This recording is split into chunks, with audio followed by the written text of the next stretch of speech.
சில குட்டீஸ் எல்லாருக்குமே வந்து பாத்தீங்கன்னா ஒரு சிறப்பான குட் ஆஃப்டர்நூன்பா. வீடியோக்குள்ள போறதுக்கு முன்னாடி 12th ஸ்டாண்டர்ட் மேக்ஸ் முடிஞ்சிச்சு. எல்லாருக்குமே வந்து எக்ஸாம் ஏறத்தாழ வந்து முடிஞ்சிருக்கும் அப்படின்னு வந்து நினைக்கிறேன். நெக்ஸ்ட் என்ன பண்ணலான்னு பிளான்ல இருக்கீங்க? வீடியோக்குள்ள போறதுக்கு முன்னாடி ஃபர்ஸ்ட் வந்து பாத்தீங்கன்னா 12th standard maths public exam answer key தான் வந்து பார்க்க போறோம். ஏ டைப் பி டைப் ரெண்டு டைப்க்கான ஆன்சர் கீயுமே வந்து பார்க்க போறோம்ப்பா. ஏ டைப்க்கு பி டைப்க்கான ஆன்சர் கீ ரெண்டு டைப்க்கான ஆன்சர் கீ கீழே டிஸ்கிரிப்ஷன்ல டெலிகிராம் குரூப் லிங்க் வந்து இருக்கு. ஓகேங்களா? டெலிகிராம் குரூப் லிங்க்ல வந்து மறக்காம வந்து விசிட் பண்ணி பாருங்க.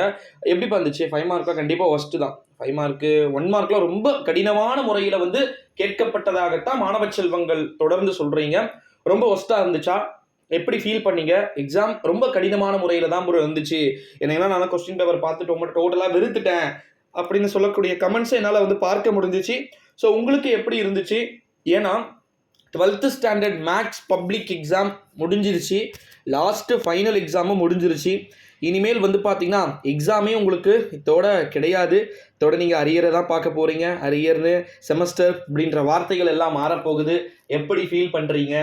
எப்படி போச்சு இந்த 2024 பப்ளிக்? நீங்கள் எக்ஸ்பெக்ட் பண்ணி நல்லா இருந்துச்சா இல்லை மொக்கையாக இருந்துச்சான்றதையும் கமெண்ட் வந்து சொல்லிடுங்க. இதுக்கப்புறமும் இன்னும் இருக்குப்பா. ஓகேங்களா? இதோட முடிஞ்சிருச்சு அப்படின்னு வந்து நினச்சிக்காதீங்க. ஓகேங்களா? இதுக்கு மேலேயும் இன்னும் இருக்குது.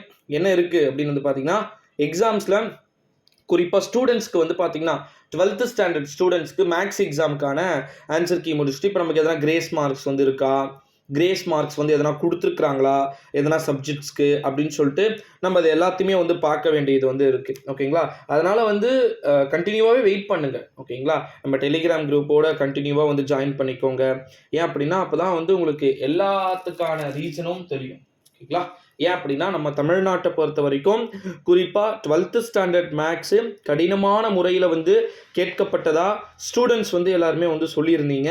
ஸோ இந்த கடினமான முறையில் கேட்கப்பட்டிருக்கக்கூடிய கொஸ்டின்ஸ் வந்து நம்ம தவிர்க்கணும் அப்படின்னா நிச்சயமாக வந்து நம்ம டெலிகிராமில் வந்து ஜாயின் பண்ணிக்கோங்க. ஈஸியாக இருந்துச்சா இல்லை டஃப்பாக இருந்துச்சா அப்படின்றத வந்து மறக்காமல் வந்து கமெண்ட்டில் வந்து சொல்லுங்கள் சில குட்டீஸ். நன்றி, வணக்கம். அடுத்த வீடியோவில் சந்திக்கலாம். Bye bye. தேங்க்யூ.